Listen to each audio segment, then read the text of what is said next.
After- Good afternoon here. This is Amin Kadishola. As you all know me, I'm a farmer, typical farmer.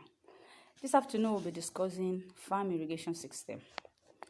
What do you understand by farm irrigation system? You see, what do you understand by farm irrigation system? This season, why am I bringing this story? Let me tell you a small story.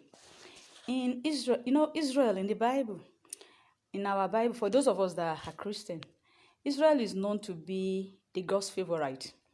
But you find out that despite that Israel is the God's favorite, God did not give them sufficient water. Yes. Now, when God did not give Israel sufficient water, despite being the God's favorite in our Bible stories and everything, so what did they do? They look at it. If we don't have extra water to plant our crops, absolutely we will not get food. They are suffering.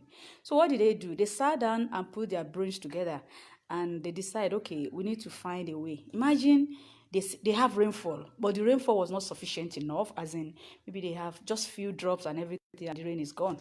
But they notice that the water is always wasting. When the rain is falling, the water is always going different directions and everything, just flowing away.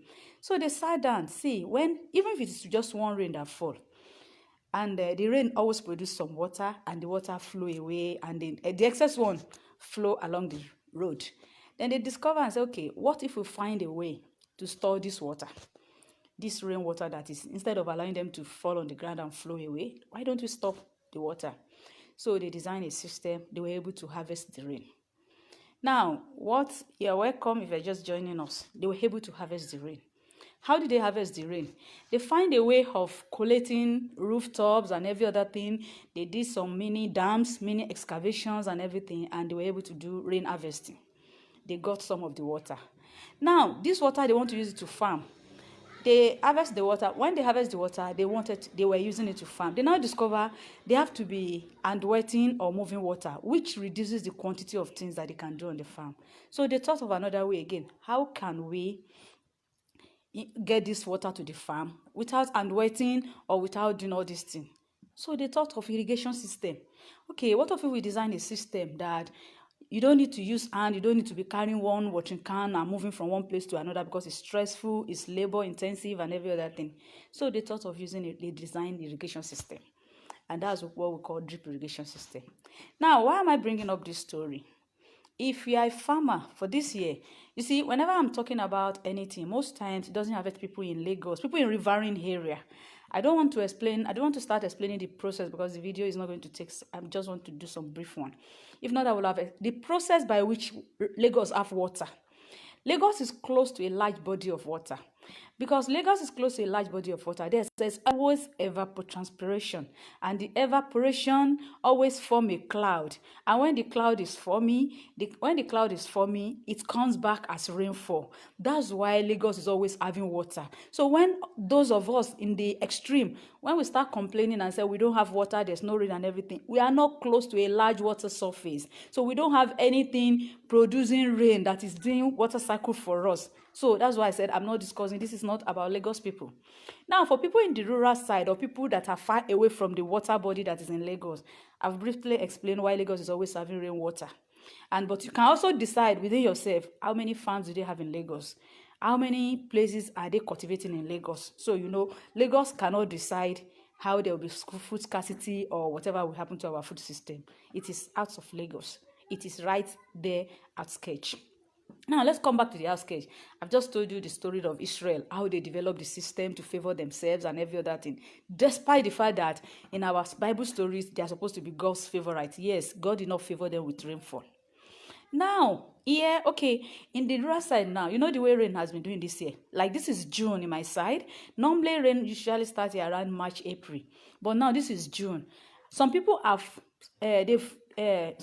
gambled. You know what I mean by gambling? Most farmers, 99% or 90-something% of farmers are rain dependent.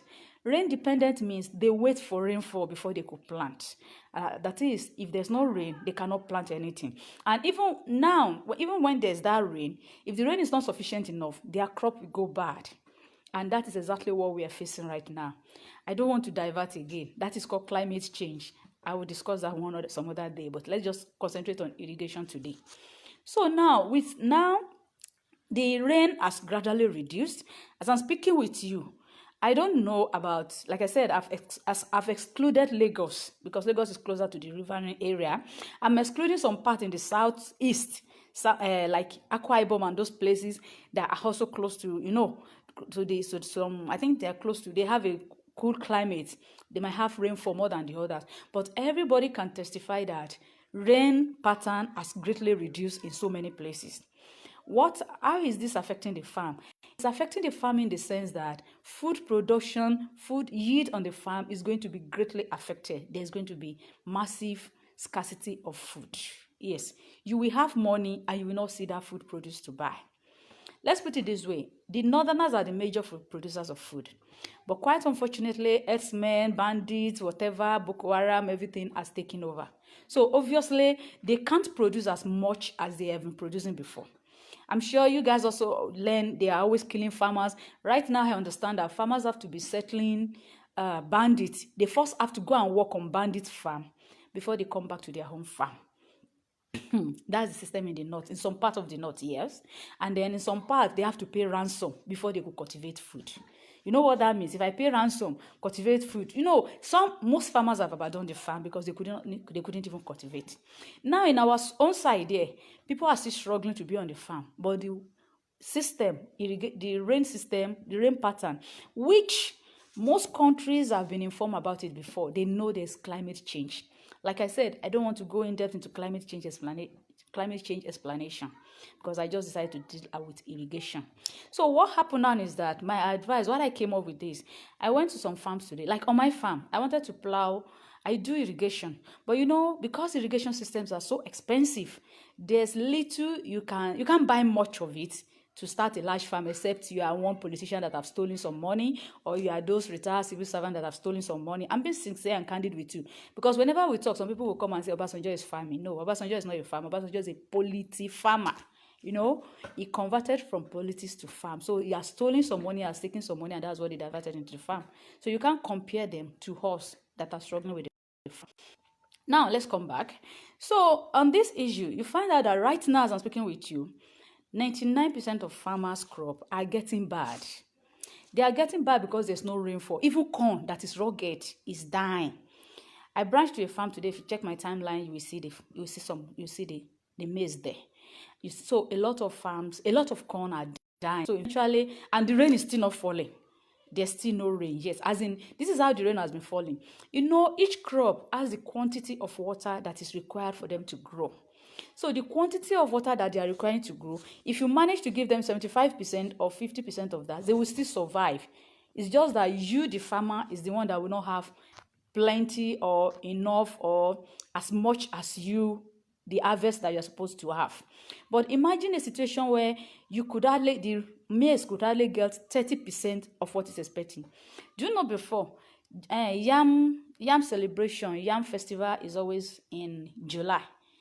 As I'm speaking with you, it has started germinating. The yams are germinating, but there's no possibility that yam will be out even in August, September, because the yam has not seen rain in the soil. The yam, you know what I mean? Rainfall has been so scanty. Now, I'm not here to lament or to keep saying, okay, no. For the past 3 or 4 years, I've been shouting. If you're on my timeline, I've been shouting. There's climate change, rainfall is reducing every year, and people need to go into irrigation. And that's the topic I'm bringing. Now, I always also tell people, I say, look, if you have 10 acres, dedicate 1 acre to create rain harvesting. If you start this class with me, or you can watch the video, you find out I mentioned rain harvesting, the system the Israelites did, the system every other countries have adopted, leaving us behind in Africa. Normally, in most cases, it is government that do all these things for people. But unfortunately, let me say, we don't have a government that values agriculture or that want people to produce food. So because of this, individuals need to pick up your own cross and find a way around it. How do you pick up your own cross? If you have 10 acres, you can afford to have 10 acres of land. You can afford to run 20 acres of land. If you have 10 acres, dedicate 1 acre for it and use it to create rain harvesting. Rain harvesting is a system whereby you extract some spaces. When you extract that spaces, there's a system we do to it. I have this system and everything. People are using it in other African countries. You design a mini dam. Let me just say you create a mini dam for yourself on your farm.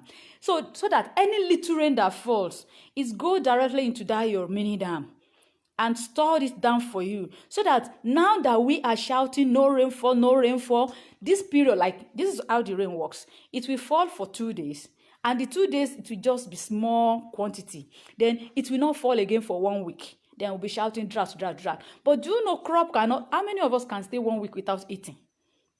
The same thing with crop. So if you have a mini dam on your farm, a mini rain harvesting, now that the rain has stopped for 2 days, you just put your pumping machine and you wet your farm. You know what I mean?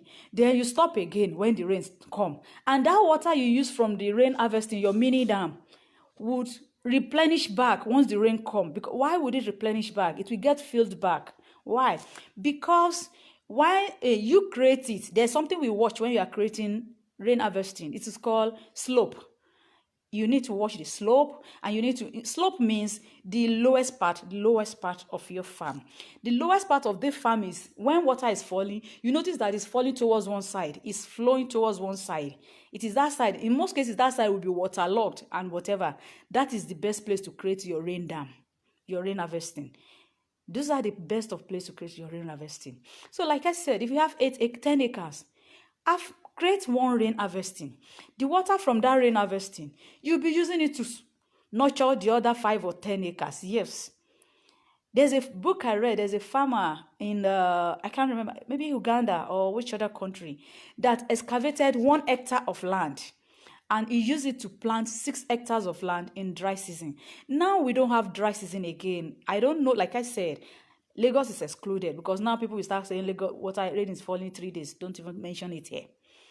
I'm excluding some part of the southwest. Then I can imagine now, when we are complaining of rainfall, what will happen in the northern part, that their normal rain starts in May. Our whole rain usually starts in March, but now in June we're still shouting. Their normal rain starts in May. Do you know what happened last year? Because there is climate change, everything has turned over. Nobody can predict where rain will fall or where rain will not fall, like they used to predict before. So there was flooding in the northern parts, which has never happened before. I'm sure some of you read the news or you listened to it or whatever. There was serious flooding in the northern part last year, which has never happened because nobody can predict what is happening again. You know, that's due to the effect of climate change. Like I said, I'm not going to explain climate change today. Maybe one other day, if I have the time, I'll do that. So in essence, what I'm saying, you need to find a way to irrigate your farm. You need to find a way to find water, to get water to your farm.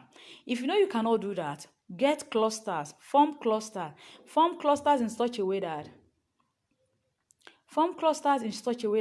when rain is falling, form cluster in such a way that 5-6 of you, if you are in the same area and you have the same farmland, you can contribute money to do the excavation, to do the rain harvesting. So you see, there's a lot. And then when we talk of irrigation, I told you, when Israel had their irrigation system, they did not just, if you have rain harvester, you can't be using hand. You can't be doing hand wetting. Let me tell you the difference in hand wetting. If you want to hand wet your farm, the water you take, once you splash it on the soil, it will stay on the surface. To you, you think it's wet, but it will not get to the root of the plant, like when you use drip tapes and other tapes. You know what I mean? So you need to, that is where drip tapes irrigation comes in, as in the tape that we use. But like I'm telling, like I said, like today, somebody was discussing with me. I hope she will still watch this video. She was asking me that she want to irrigation. I was telling her the likely price, because so far I'm not sure we've bought some drip this year, but you know, things keep increasing in price every day. So I told her, look, 1,000 meter. I just gave her an idea.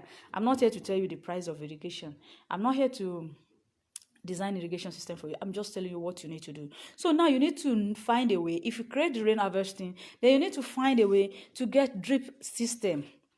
Now, the advantage of drip system is that it drops water, beside the root of your plant, and it drop it gradually one by one. So as it's dropping, a drop of water that keeps dropping on a spot continuously, it will be going down deep, and it will eventually get to the root. It will be going down, and it will eventually get to the root. So that is rain harvesting. That is irrigation. So you see now, so that you won't be in that situation where farmers are in the situation, you won't be in that situation of farmers currently. Recently, there's a farmer close to us that would have lost 100 acres of farm. He has plowed, he has planted 100 acres of farm, and the possibility is that he might not even get 2-3 tons from that farm because rain did not fall properly. There's no plan or there's no plan or things for irrigation, and so the farm is going to waste. So please, don't dare go to farm if you don't have the irrigation system. Don't dare go to farm if you don't understand, if you don't provide water beside you. I've mentioned severally, I've told people about not using borehole. For us, I use borehole on my farm, but it's quite expensive. Let me gist you. Since Monday, on my farm, we have 3 generators. 3 that we use to power the farm. But since Monday, I have to go and be renting generators because I have to wait. Yet the gen are bad. I have to wait, and the gen is bad, and you know what I mean. And so I have to go and rent. They were renting gen for me 3,000 per day because I want to wait. So what I'm saying in essence is that you have to don't use borehole. If you are using borehole, if you already have borehole before, it's good for you. But if you don't have before, don't attempt using borehole for irrigation. So that is in essence, what I'm saying. Now, somebody is asking a question here. You are welcome, you are welcome, you are welcome. Somebody is asking a question here. They said, is it not suitable to have fish ponds close to farm like this? Okay. See, fish ponds, I don't know, how do I explain it? What quantity of water do you need in the fish pond? I don't understand how fish pond comes in here. Fish ponds, as I understand, how many water do you want to use in a fish pond that you can? I don't know.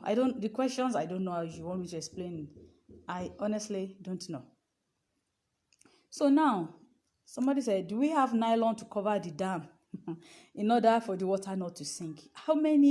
What kind of nylon? There's no nylon to cover the dam. That's why I just explained that. You need to look for I have just mentioned slope. For people that are just joining us, I mentioned something called slope. Slope means if you have a farm, you stay somewhere and look at it or you don't even need, when rain falls, look at the direction where the water falls through, the directions where the water passes through when rain is falling.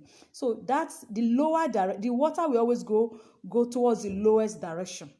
As in the running water when rain falls will always go towards the lowest direction. That lowest direction is the end of the slope. It means your farm is sloping towards that side. So when you want to create a mini dam or a rain harvester, that's what we call it. You see, when I'm saying something here, please go on Google. Or is it Google or Google? Go on it. Type it out. Read more about it. Most of these things, I search for the information. I look for people that have practiced it, and you know what I mean. So please, you can read further on this thing. So it is the lowest part of the slope, and then it is that place you find out that most times water will be logging in that place, as in water there, and then if you go towards that place, it will look so soft, like a riverine area, as in the way what you understand, because that's the way water always stay. Anytime after the rain, water will stay longer in that place. So it is that specific place that the rain has chosen for itself that you will now go and expand. Or for some of you that have a land that have little stream or little whatever on it, you just go there and expand it more. Because it's already the soil there has twisted itself, so it's able to hold water. So you just go to that kind of place, expand it more, create it, and you have your rain harvester.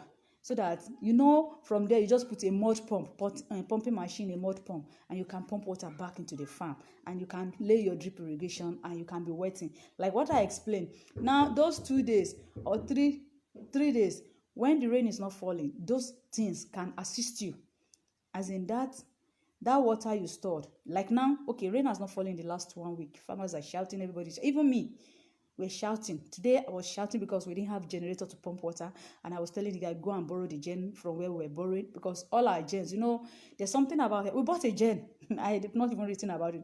We bought a generator March this year. It was in March or February, and it's bad now. Yeah, the gen is bad. It got bad in May. So we have so you understand the system we run in Nigeria. So because of that, you don't even farm if you don't have water system. You don't even attempt to start a farm, because honestly, you'll be losing a lot of money. Imagine the farmers I told you have 100 acres and everything, and I'm not sure what we harvest there this year. Now, farmers here right here have this mind that, okay, ọ̀run yàbọ̀ kì í ṣe ọ̀run ẹnìkan. Well, the heaven is falling. It's not going to be only me. We are plenty there. Since rain is not falling for me, it's not falling for everybody. So it is whatever we have, we sell. Or it's whatever we have that we'll take out. So, candidly, food scarcity is still... I'm not even bothered about food scarcity. I'm just bothered about, okay, guys, enough money that we are wasting on crop production. So that's why I brought out this afternoon. And like I told you, it's just a short period. If I have question, I will attend to it before I leave in the next 5-10 minutes. If I don't have question, I hope I've been able to enlighten some people on the next thing to do, on how to go about it, on how to save your cost in crop production. See, when I share things like this, you see, experience is the best teacher. So when I'm sharing some kind of information like this, you should know I'm going through the situation. I'm learning from it, and that's why I can share with you. So that is it. So please, if you have question, if there's no question, let's have a good day till when I choose to come again. Like I said, climate change, one of these days I'll take time to explain it, but honestly, for now we are still trying to save our farm. So you are welcome. Thank you for watching.